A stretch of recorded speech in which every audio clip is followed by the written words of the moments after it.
Hey folks, it's Tiff. I am back with Cecil Burch, and you're probably already tired of hearing me say that these are some of my favorite people on earth. But once again, it's true. Cecil's one of my favorites. Don't tell him I said that though, because I work really hard to make sure he doesn't know he's one of my favorite people. Anyway, Cecil, Right, right. tell everybody who you are, my friend. My name's Cecil Burch. I'm just an average everyday Earth person. I've spent, I'm in the, I'm, this July will be the 46th year of me training some form of martial art, combatives, hand-to-hand stuff. Once I stepped on the mat, I've never stopped. I've trained something somewhere at some point, and at this point, I don't know. I've done it all. That's how I feel like sometimes. Like I've done every art under the sun, and I probably have on some level. I got instructor creds in a bunch of them, but that's all. That's all I have is just I've been doing that for a long time, and I've been teaching since 1987. What is that? 33 years? Yeah. Well, you weren't born until 1996, so I don't know how that's Oh, possible. God, I wish. I wish. My body is screaming otherwise right now at the moment, but I certainly wish that were the case. Well, on that note, the class that you teach and that you've really kind of become famous for at TatCon is Just Enough Jitsu. Yep. And everybody who knows you knows that you are the jujitsu master.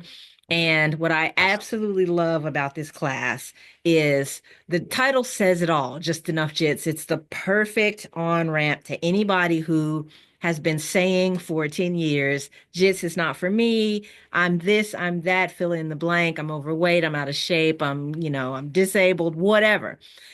If you think that, you have not trained with Cecil Burch. So, Cecil, tell us about Just Enough Jits. Yeah, it's funny. I reject anybody's rationalization excuse when it comes to a physical capability for doing, and not just jujitsu, but any kind of martial art. I think jujitsu in particular, because I think the way the mindset is and the way it's trained, it is for everybody. I mean, at this point, since I've been teaching jujitsu, I've taught people with cerebral palsy. I've taught people with Down syndrome. I've taught people with missing limbs. I've taught people a paraplegic. I've taught one person, he basically was born without shins, so his feet are connected to his knees. So I've Wow. taught, eh, you know, does that mean that that person is going to be as great as the black belt world champion, the current black belt world champion? No, but you can do it. You can be more capable and certainly more dangerous to bad guys doing it. I do, however, accept the excuse of I don't have the time or the money to train. I do think that's legitimate, depending on where you are in your life. I think that's certainly possible. Um, but it was a challenge put to me years ago by William April, who basically said, well, Cecil, what do you think you should teach to somebody? You had 2 hours. They're not going to be able to do it again, maybe for at least a while. What would you give them? And so I thought about it. So it's basically what happens if you find yourself on the ground and somebody's standing over you? How do we survive that moment and ongoing? Um, what's the most high percentage way to get back up to your feet? Because that's what all the internet experts say you should do anyway, without any thought about it. But I think the important, where we spend most of the time of the block is how not to hurt yourself when we fall or are thrown to the ground or are knocked to the ground or we trip, stumble, all those kind of things that we might do just in life, right? Certainly, if we can trip when we're walking in from the grocery store, I think we're that much more likely to possibly trip when some attacker all of a sudden that we weren't prepared for is now trying to do violence on us. Right. So I think it's a possibility. And I don't like the term self-defense. I think it's very narrow. I think it's a very narrow thing. It's like this thing. I like the term self-preservation. Hmm.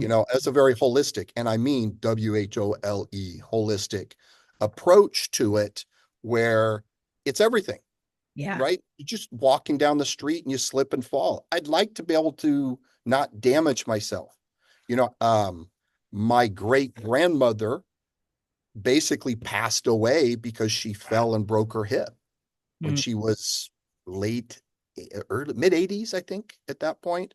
Yeah, Uh, I was going to ask you earlier, because I think it's interesting what you're saying, like how often is it, even in defensive scenarios where the most damage was done not by the assailant, but by the impact of a fall, And imagine expanding that out to just incidental falls that we experience in our day-to-day clumsiness or, weather, like you said, or what have you. So sorry to interrupt, but that every time oh, you talk about this class, that's what I think about. yeah, and see, that's how I view it. Again, that's why I like the term self-preservation.